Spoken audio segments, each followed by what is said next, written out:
vendredi, donc là vous entendez la louange je pense. Donc hier soir je suis allée à la veillée pour les enfants, oui ça peut paraître bête.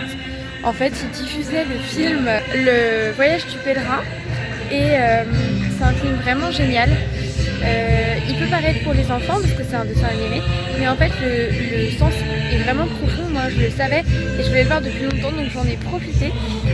Puis on était plusieurs jeunes finalement à y être. Voilà, donc je vous invite vraiment à aller voir ce film Le Voyage du Pèlerin. À l'origine c'est un livre qui a été écrit et qui est le deuxième livre le plus connu et le plus lu du monde après la Bible, donc c'est quand même pas mal. C'est un livre assez connu, assez reconnu, et c'est vrai que de voir le film là c'est vraiment magnifique. Le message est juste génialissime. Alléluia, alléluia.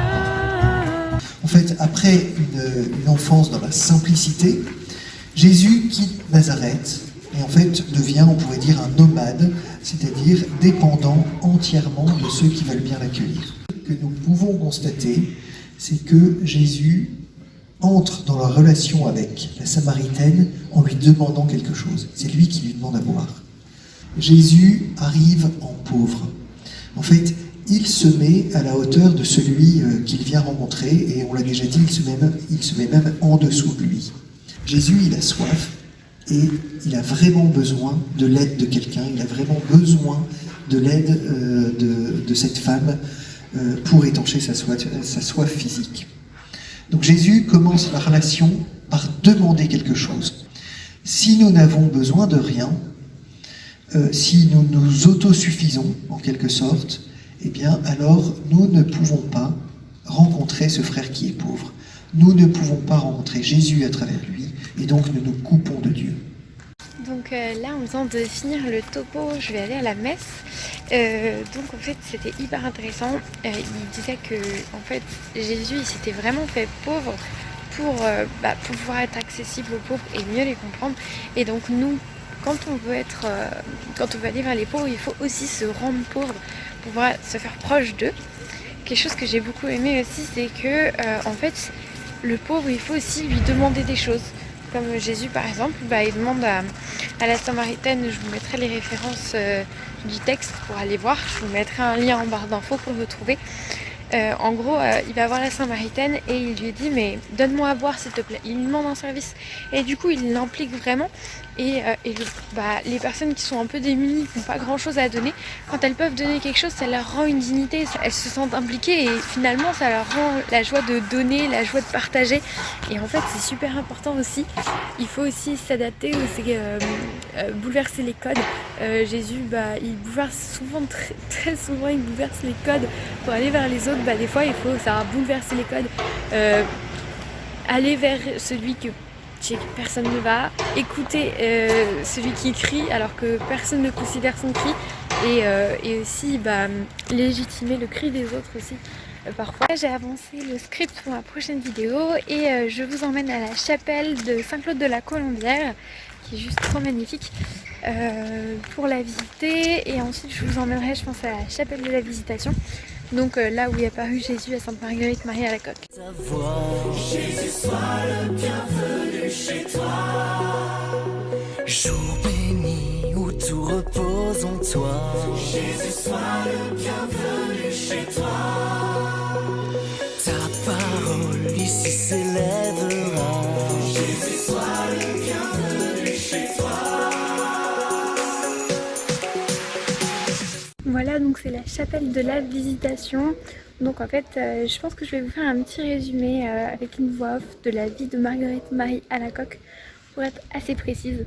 Mais voilà, elle a eu plusieurs apparitions de Jésus en fait qui lui montraient son sacré cœur. Donc pour lui confier son message d'amour, en fait, qu'il aime les hommes, et pour dire qu'il aime les hommes et qu'il veut être aimé en retour parce qu'il sait que c'est bon pour nous. Et en plus de ça, les lieux sont vraiment magnifiques. Venez apparaître. Venez louer, louer, venez danser, danser, danser à demeure, élevez les mains. Venez prier, prier, venez sonner, sonner, n'ayez plus peur, élevez les mains.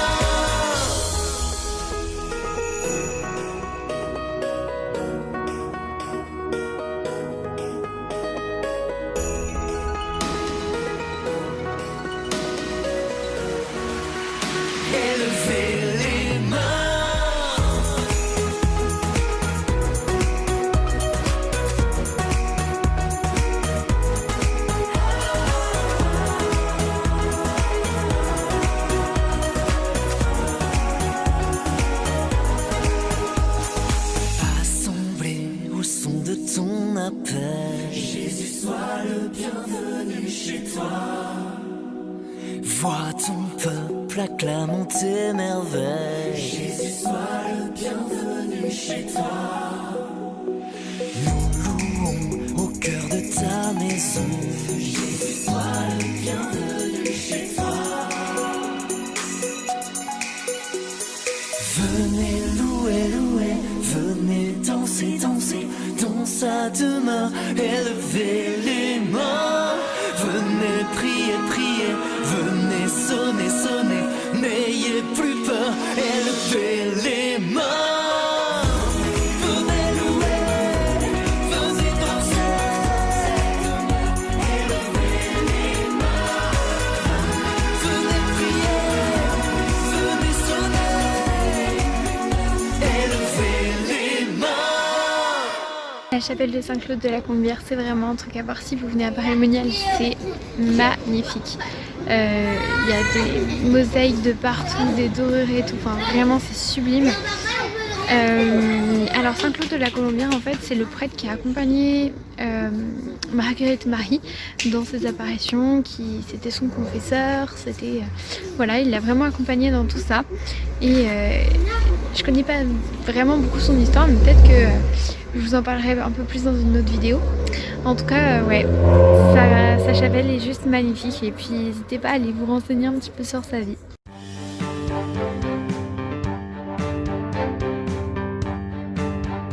Juste en face de la chapelle Saint-Claude de la Colombière, il y a le musée Hieron.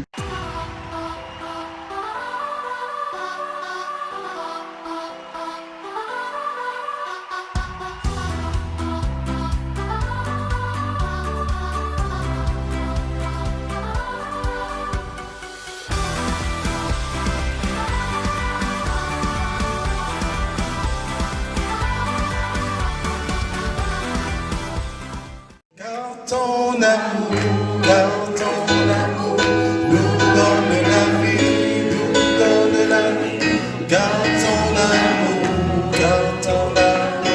nous donne la vie, nous donne la vie. Ave douce vallée, tu reçois en ton âme. Ce soir on a eu une veillée, c'était assez intéressant, donc on a fait de la louange d'abord, ensuite on a eu des témoignages et des petits exercices, donc il fallait aller vers quelqu'un et trouver des points communs en fait, et ensuite il fallait trouver ce qui nous empêchait d'aller vers les autres, le dire à quelqu'un pour qu'on prie l'un pour l'autre, et c'était super fort. Voilà, donc là on va aller se coucher et puis on se revoit demain matin.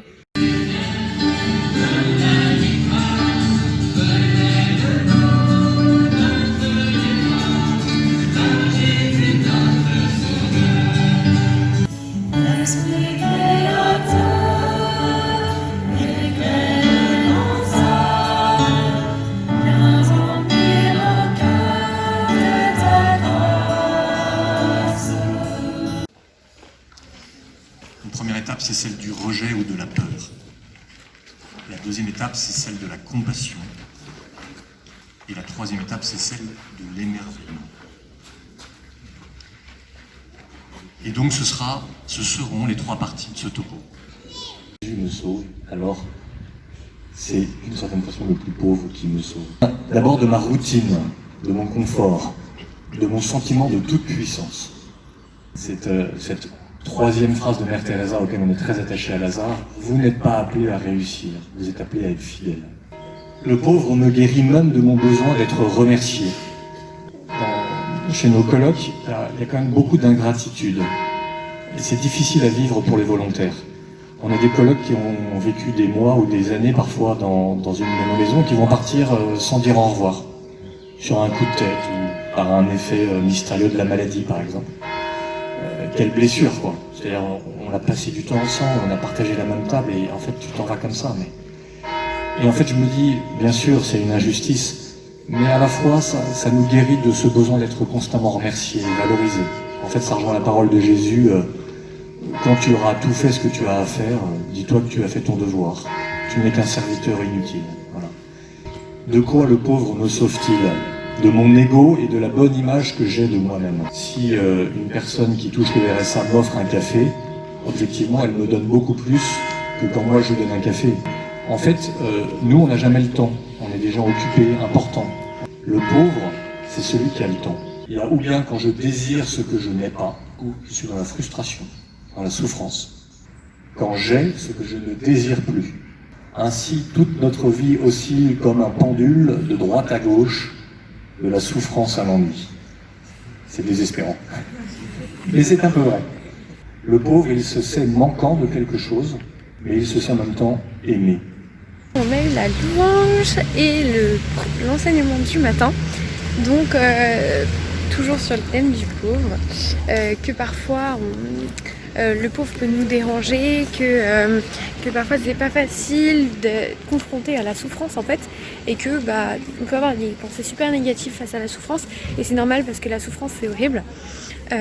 Qu'ensuite il faut rentrer dans la compassion, même si la peur peut rester présente, il faut rentrer dans souffrir avec en fait, dans essayer de partager la souffrance avec l'autre, porter la souffrance avec l'autre comme on porterait un joug, vous savez, qui tient les bœufs. Et il faut être faut aider l'autre à porter ce joug parce que tout seul il peut pas y arriver, mais à plusieurs c'est possible. En fait le pauvre peut être aussi notre maître dans le sens où le pauvre a beaucoup à nous apporter. Le pauvre nous apprend aussi beaucoup à avoir une estime de soi plus juste, il nous apprend à être détaché des choses matérielles, à revenir à l'essentiel, il nous apprend le message de l'église, enfin, voilà, il nous apprend énormément de choses. Et donc maintenant on va voir la messe. Après le foot de Paray, il y a la veillée, donc on peut entendre les louanges. Et nous célébrons Dieu de tendresse, ta miséricorde et ton amour. Gloire à toi Seigneur, source de toute joie, gloire à ton nom, ô Dieu très saint. On dansera pour toi, avec des cris de joie, ton Dieu est en toi. Alléluia, alléluia, alléluia. Donc voilà, on a fini la veillée, alors il y avait de la louange, enfin j'ai vraiment réussi à me mettre dedans aujourd'hui, ce soir, donc c'était trop bien. Voilà, ensuite on a eu des témoignages, donc je vais pas vous les résumer parce qu'ils étaient tellement beaux, tellement complets que j'aurais trop peur de les déformer. Mais franchement ces témoignages ils étaient juste magnifiques. Je sais pas si vous pouvez les revoir sur Emmanuel Play, mais en tout cas ça vaut le coup, parce qu'ils rediffusaient aussi la session sur Emmanuel Play, donc si vous voulez voir les autres sessions ça vaut vraiment le coup. Le fil conducteur de la soirée en fait c'était les 5 C, donc consentir, couper, créer, confirmer et consacrer. Et donc on est le dernier jour, dimanche matin, on va aller à la louange, je crois qu'on va encore avoir un topo et ensuite il y aura la messe du dimanche, en tout cas elle va être un peu plus longue.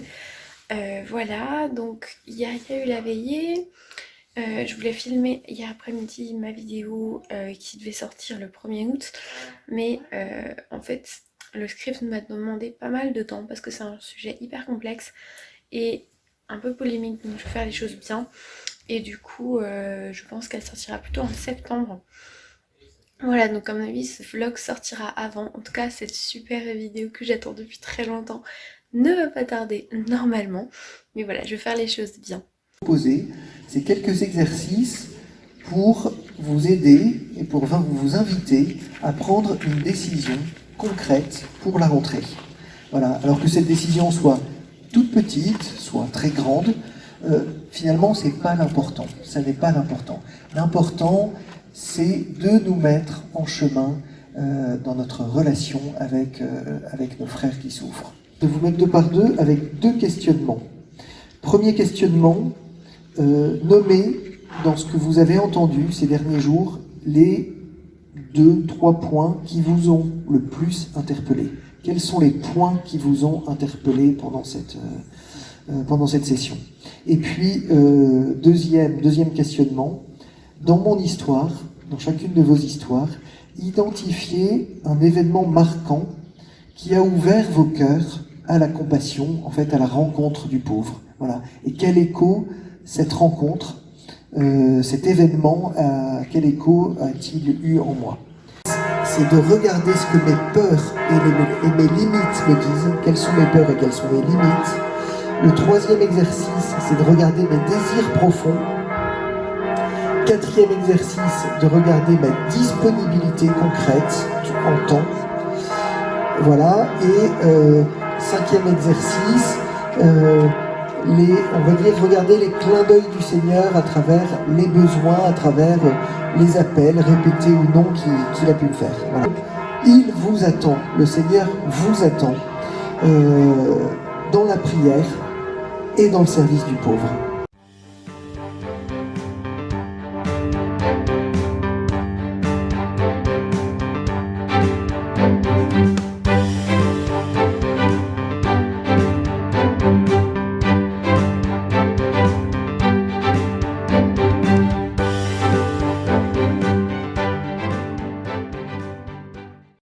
Voilà, donc on a fini l'enseignement, donc là c'était le dernier. Aujourd'hui c'était plus sur la mise en pratique de tout ce qu'on avait écouté dans les enseignements précédents. Donc qu'est-ce qu'on fait dans notre vie de tous les jours concrètement pour se faire plus proche des pauvres, pour faire quelque chose pour les pauvres. On avait 5 points sur lesquels on pouvait réfléchir pour se faire plus proche des pauvres. Plein de choses qu'on peut faire, on peut aller voir des associations, voilà, il faut avoir un peu d'imagination et trouver le truc pour se faire proche des pauvres. Donc maintenant on va voir la messe, donc ça va être la grande messe du dimanche, la messe des fins. Je vais essayer de vous en filmer pas mal parce que à chaque fois elle est trop magnifique cette messe. Et ensuite on aura le repas et la session sera terminée. Moi je suis trop heureuse car regardez, il fait trop beau, ça fait trop plaisir. On entend le petit chant des oiseaux, la lumière qui passe dans les arbres, c'est juste magnifique. La vie est belle les amis.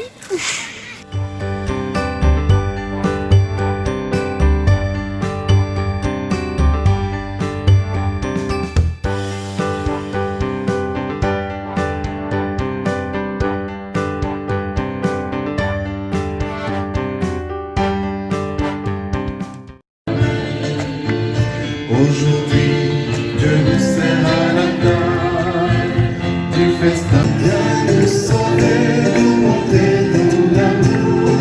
Par ton esprit, donne-nous la vie. Christ est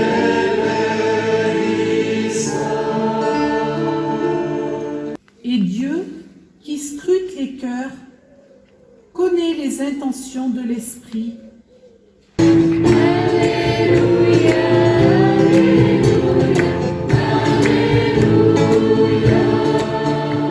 En ce temps-là, Jésus proposa cette parabole à la foule.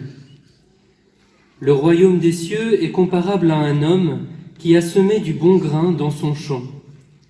Or, pendant que les gens dormaient, son ennemi survint. Il est Dieu, né de Dieu, lumière, né de la lumière, vrai Dieu, né du vrai Dieu. Dieu du ciel et de la terre, ô Père, sois béni à jamais, sois béni à jamais, ô Père. Devienne pour nous le corps et le sang de Jésus le Christ, notre Seigneur, au moment d'être livré et d'entrer librement dans sa passion. Créateur du monde, tu as tout remis à l'homme pour te rendre grâce. Nous t'offrons ce pain, ce vin. Jésus au ciel, que ton nom soit sanctifié. Le péché du monde. Seigneur, je ne suis pas digne de te recevoir, mais dis seulement une parole et je serai guéri.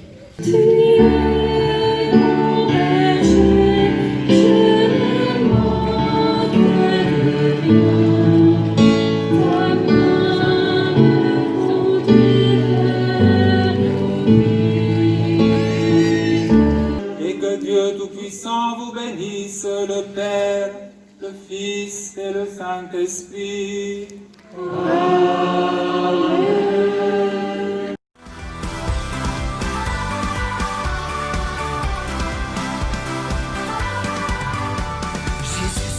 ma lumière, mon abri, mon rocher. Celui qui me libère, me remplit de sa paix. Il est grand, il est fort, il est bon, mon Dieu. Jésus seul est ma lumière, mon abri, mon rocher. Bon essai de joie. Ça y est, c'est la fin de la semaine. On va partir de Paray-le-Monial, partir de ce merveilleux lieu chez les sœurs.